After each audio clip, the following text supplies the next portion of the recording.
Bom dia, na graça e na paz do Senhor Jesus, meus amados irmãos. Hoje é quinta-feira, dia 26 de junho de 2025 e cá estamos de volta para continuar a leitura da Palavra de Deus, hoje lendo Romanos capítulo 15. Só que, antes de ler Romanos, eu quero ler um versículo com vocês, um outro versículo.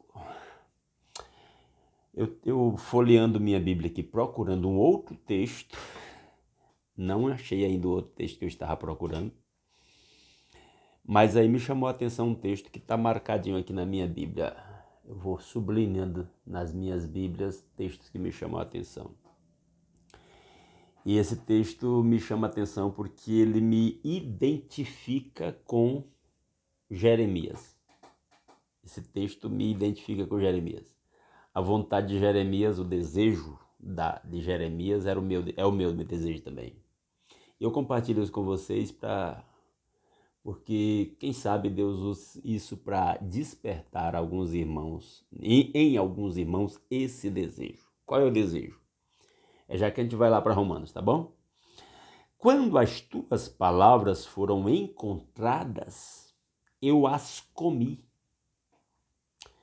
Elas são a minha alegria e o meu júbilo, pois pertenço a ti, Senhor Deus dos exércitos. Meu Deus, esta é a minha experiência. Meus irmãos, eu amo a palavra de Deus.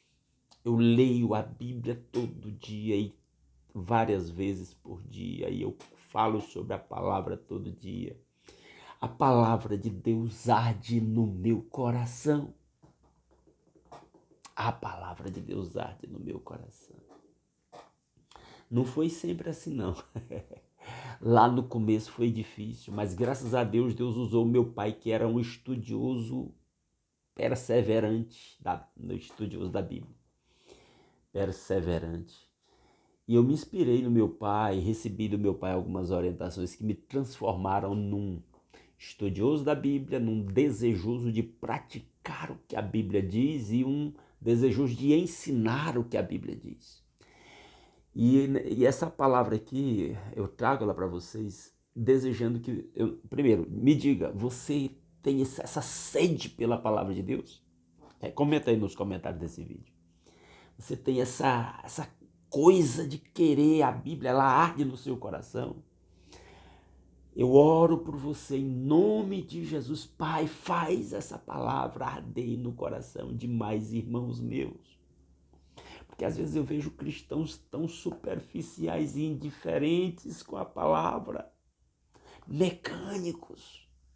Não caia nessa maldição, meu irmão, em nome de Jesus. Quando as tuas palavras foram encontradas, eu as comi. Eu como a palavra. Eu acordei hoje, 3 horas da manhã. Estou gravando esse vídeo aqui, deve ser pouco mais de 4h30 da manhã. Deixa eu olhar aqui direito. Meu relógio está aqui, ó. 4h40 da manhã. E eu estou desde 3 horas da manhã lendo, meditando. Eu já li um devocional, estou aqui com o devocional aberto. Ó, eu estou lendo esse devocional, tudo por ele, recomendo. A meditação de hoje, desse devocional diário, Deus falou comigo forte demais. Eu estou um tempo aqui ajoelhado orando e buscando ao Senhor, meus amados. E eu digo isso como testemunho e eu oro e peço que, meu Deus, usa isso para incendiar o coração dos meus irmãos e meus amados. Não tem incêndio do amor de Deus nas pessoas se não incendiar pela palavra. Mas busque, persevere. Se você tem dificuldade de ler a Bíblia, meu conselho, continue persevere lendo até que ela comece a fluir. Você vai sentir uma hora que ela começa a fluir e ela começa a impactar e ela começa a ferver no teu coração. Se eu começar a falar muito nisso aqui, nós não vamos ler Romanos 15. Mas então vamos ler Romanos 15? Olha de novo, mas deixa eu só terminar aqui, ó. Elas são a minha alegria e o meu júbilo. Eu quero que você chegue nesse ponto de que a leitura da palavra de Deus, em vez de ser um cansaço, um enfado, um esforço, se torne alegria e júbilo para você. E a declaração de Jeremias é: pois pertenço a ti, eu pertenço a Deus. Eu fui comprado pelo sangue de Jesus, eu pertenço ao Pai. A minha alegria, a minha vida é meu Pai, é meu Deus, é minha fé, é a palavra, é Cristo. Meu Deus, incendeia o meu coração dos meus irmãos que ouviram essa palavra. Incendeia com a tua palavra, aquece e fortalece. Meu Deus, em nome de Jesus. Em nome de Jesus. Passa esse vídeo para frente, passa esse vídeo para os irmãos da sua igreja, irmãos. Compartilha no grupo da igreja, do WhatsApp, compartilha no grupo da família, compartilha no grupo dos amigos. Quem sabe o Espírito Santo usa essa palavra para tocar em alguém. Vamos lá? Romanos 15, está marcado aqui. Vamos fazer a leitura de Romanos 15. Desculpem. Romanos 15 é um capítulo um pouco maior. Vamos lá. Nós que somos fortes, se você é forte, Paulo está dizendo aquele que está mais firme na fé, faça o quê? Devemos suportar as fraquezas dos fracos. Vou aproveitar essa palavra aqui para, quem sabe, lhe dar um insight. Fazer uma pergunta: você é fraco ou você é forte? Como é que eu sei, pastor, se eu sou fraco ou se eu sou forte? Eu estou falando fraco na fé, fraco no evangelho, em Cristo, ou forte em Cristo. Como é que eu sei se eu sou fraco ou sou forte? Os fortes são aqueles que suportam as fraquezas dos fracos, dos chatos, dos infantis, dos imaturos. Dos fracos, dos infantis, dos imaturos. Os fracos são os infantis, os imaturos, os superficiais. Eita, vamos lá? E nós que somos fortes devemos suportar as fraquezas dos fracos e não agradar a nós mesmos. Opa, caiu o negócio aqui, deixa eu colocar aqui. Eu ponho esse lado do fone aqui no meu ouvido, porque aqui está o microfone, para captar o som melhor. Aí o outro fica aqui guardado e ele caiu aqui. Mas vamos lá. Pronto. Cristãos não vivem para agradar a si mesmos.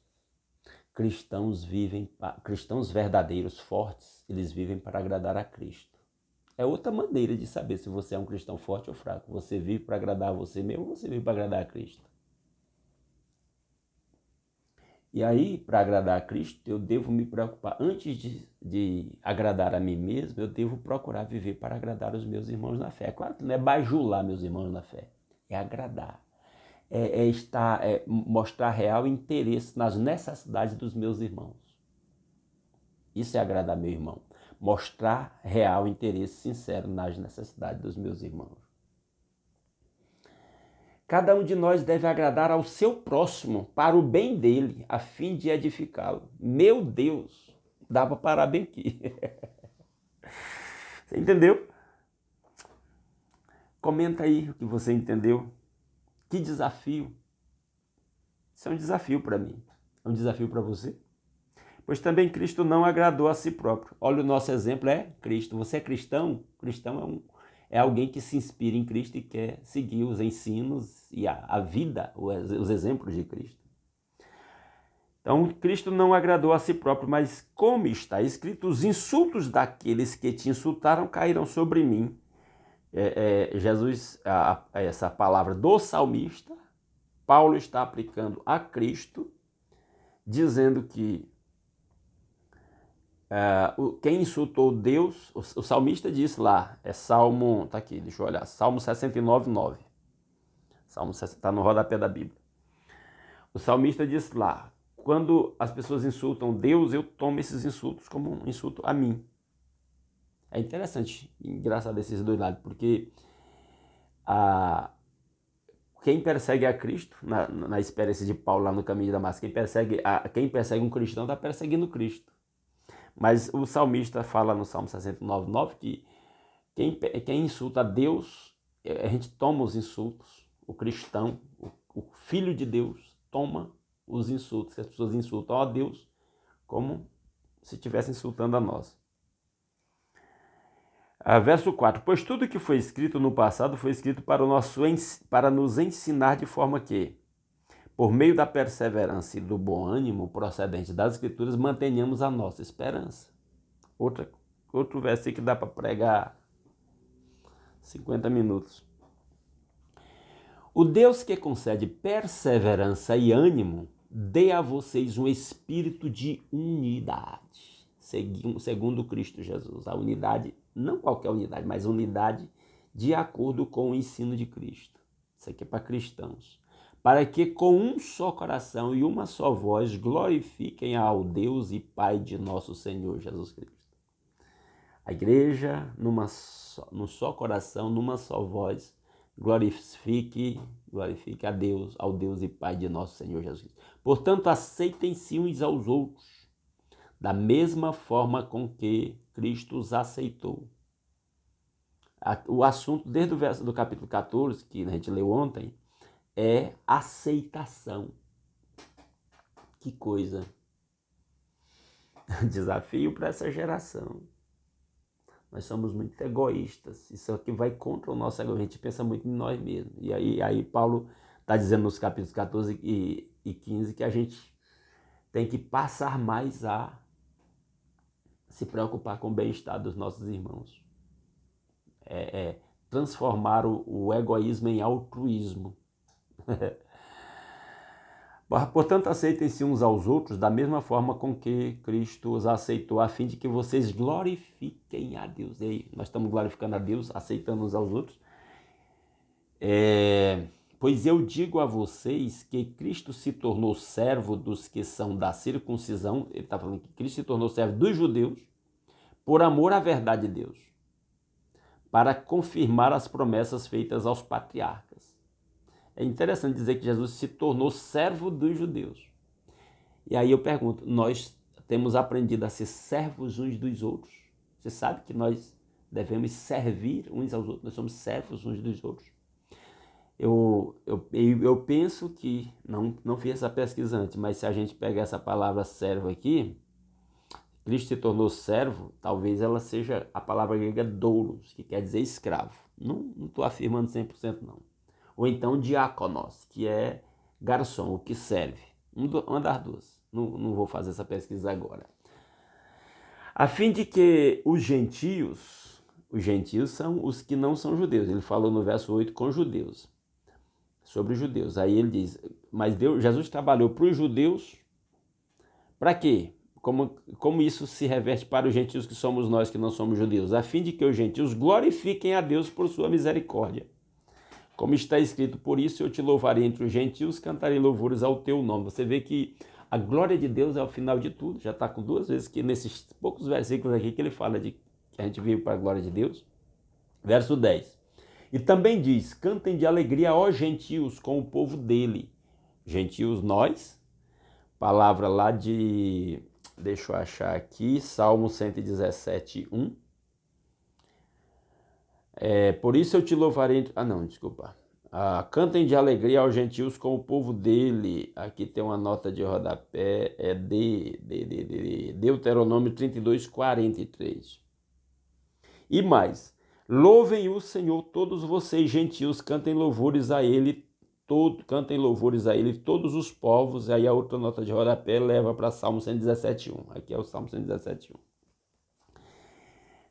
Tudo profecia de que nós louvaríamos a Deus, glorificaríamos a Deus. Isaías também diz, brotará a raiz de Jessé. Quem é a raiz de Jessé? Jesus. Aquele que se levantará para reinar sobre os gentios. Jesus se levantou para reinar sobre nós que não somos judeus. Estes porão nele a sua esperança. Onde está a sua esperança? Em Cristo? Meu Deus, esse capítulo é rico demais. Eu até estou com a ideia, quando a gente terminar de ler a Bíblia todinha, nós vamos voltar para o começo. Vocês topam? Você topa? Comenta aí no vídeo. Eu topo, pastor. Voltar para o começo. Só que a gente não vai ler um capítulo por dia. A gente vai ler na sequência. Talvez a gente comece pelo Novo Testamento e vá lendo versículo por versículo. E cada versículo a gente vai parar e vai comer, vai se deliciar, vai se aprofundar, vai mastigar naquele versículo. Verso 13. Que o Deus da esperança os encha de toda alegria e paz por sua confiança nele, para que vocês transbordem de esperança pelo poder do Espírito Santo. Meu Deus, que versículo fantástico. Pelo Espírito de santidade, pelo Espírito Santo. Verso 14. Meus irmãos, eu mesmo estou convencido de que vocês estão cheios de bondade e plenamente instruídos, sendo capazes de aconselhar-se uns aos outros. Eita! Amém, Senhor. A respeito de alguns assuntos, eu escrevi a vocês com toda a franqueza, principalmente para fazê-los lembrar-se novamente deles, por causa da graça que Deus me deu de ser um ministro de Cristo Jesus para os gentios, nosso apóstolo, com o dever sacerdotal de proclamar o evangelho. Eu e você temos esse dever, nós somos sacerdócio real. O dever sacerdotal. Você sabia que você tem um dever sacerdotal? Eu vou até anotar, aliás, depois. depois. O dever sacerdotal. Você sabia que você tem um dever sacerdotal de proclamar o evangelho de Jesus? Ah, pastor, isso era só o Paulo. 1 Pedro 3 ou 2, não me lembro agora a referência. Deixa eu achar bem aqui. Vós sois a geração eleita. 1 Pedro 2,9. O sacerdócio real, ou seja, sacerdotes do rei. Quem é o rei? Jesus. Vós sois, vós quem? Vós crentes, vós irmãos, vós cristãos. 1 Pedro 2,9, exatamente. Vocês, porém, são geração eleita, sacerdócio real. Você e eu, irmão, somos sacerdotes reais.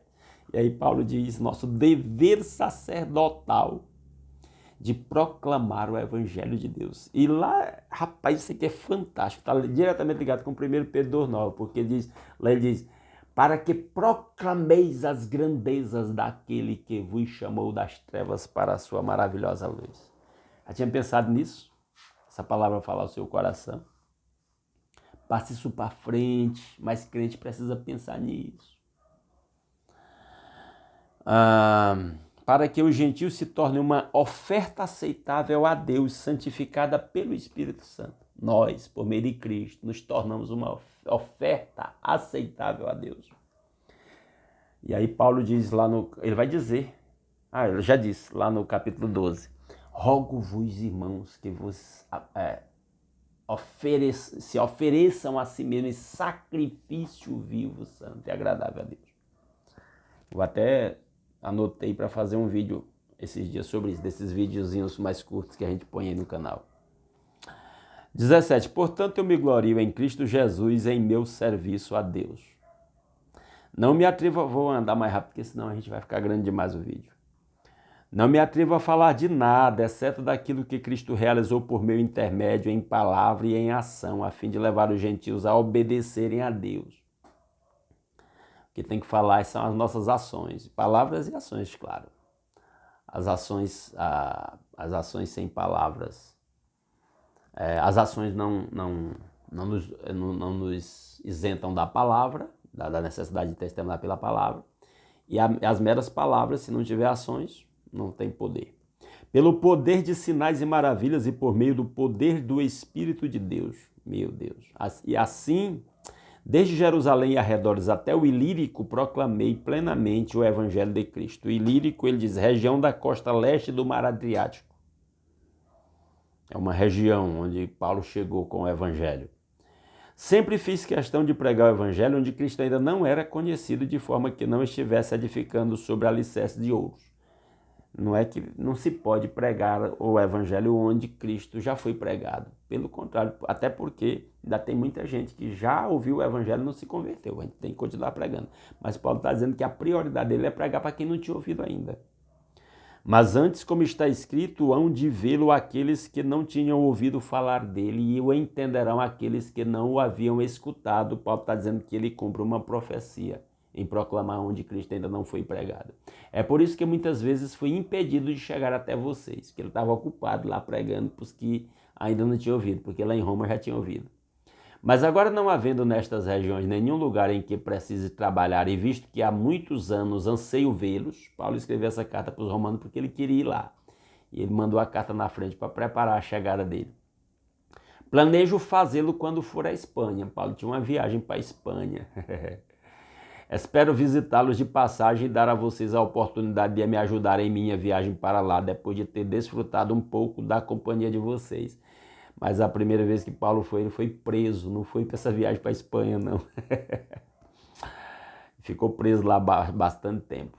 Foi lido isso lá em Atos, né?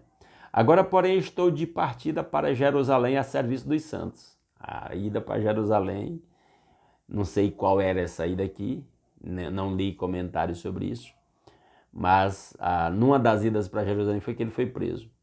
Pois a Macedônia e a Acaia tiveram a alegria de contribuir para os pobres que estão entre os santos de Jerusalém.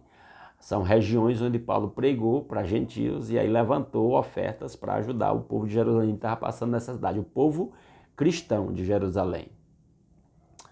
Tiveram prazer nisso e de fato são devedores aos santos de Jerusalém. Nós gentios somos devedores aos judeus, porque a salvação veio por meio deles. Pois se os gentios participaram das bênçãos espirituais dos judeus, devem também servir aos judeus com seus bens materiais. E eu vejo gente dizendo que a gente não tem, judeu de hoje não tem nada a ver. Tem promessa de Deus para aquele povo, a gente tem que orar pela conversão deles, a Bíblia manda, e pela salvação deles. Assim, depois de completar essa tarefa e de ter a certeza de que eles receberão esse fruto, irei à Espanha e visitarei vocês de passagem. Olha o plano do Paulo, ir para a Espanha e visitar os romanos de passagem. E foi preso e ficou lá 2 anos. Sei que quando for visitá-los, irei na plenitude da bênção de Cristo. Não tem maneira melhor do que visitar alguém na plenitude da bênção. Às vezes as pessoas estão tão vazias da bênção de Cristo, não é? Cuidado, isso é terrível.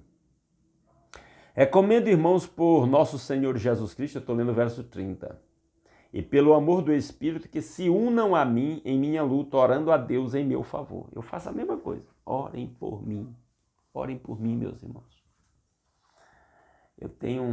Meu Deus, eu tenho orado pela Igreja Redenção, eu tenho orado pela Convenção Batista Goiana, eu tenho orado pelo Evangelho no Brasil. Tanto escândalo, tanta frieza, tanta superficialidade, tanto falso evangelho. Orem por mim, meus irmãos. Eu tenho trabalhado muito para ser instrumento de Deus, para avivar, para alcançar pessoas. Orem para que eu esteja livre dos descrentes da Judéia e que o meu serviço em Jerusalém seja aceitável aos santos. Parece que não. Eles oraram, mas o propósito de Deus era outro. E Paulo foi preso lá em Jerusalém. Não sei se foi nessa viagem aqui, não pesquisei. De forma que, pela vontade de Deus, eu os visite com alegria e com vocês desfrute de um período de refrigério. Quando ele foi lá, estava preso, mas não tirou a alegria. E aí, verso 33, o Deus da paz seja com todos vocês. Termina essa leitura aqui com o verso 33. O Deus da paz seja com todos vocês. Amém. O Deus da paz seja com todos vocês. Amém. E amanhã a gente volta, 5h30 da manhã, continua a leitura da palavra de Deus. Se essa leitura de alguma forma lhe abençoou, deixa um like, compartilhe esse vídeo nos seus grupos de WhatsApp, nas suas redes sociais aí que você puder compartilhar. Comenta o que você achou, por favor. Isso nos ajuda. Eu quero muito o crescimento desse canal. Isso é um instrumento, a internet, por enquanto, ainda é um instrumento para a gente propagar o evangelho. Vai chegar uma hora que eu penso que vai chegar uma hora que não vai mais poder compartilhar o evangelho na internet. Enquanto a gente tem essa oportunidade, vamos espalhar essa semente, tá bom? Aguardo vocês aqui amanhã, 5h30 da manhã. Aquele abraço.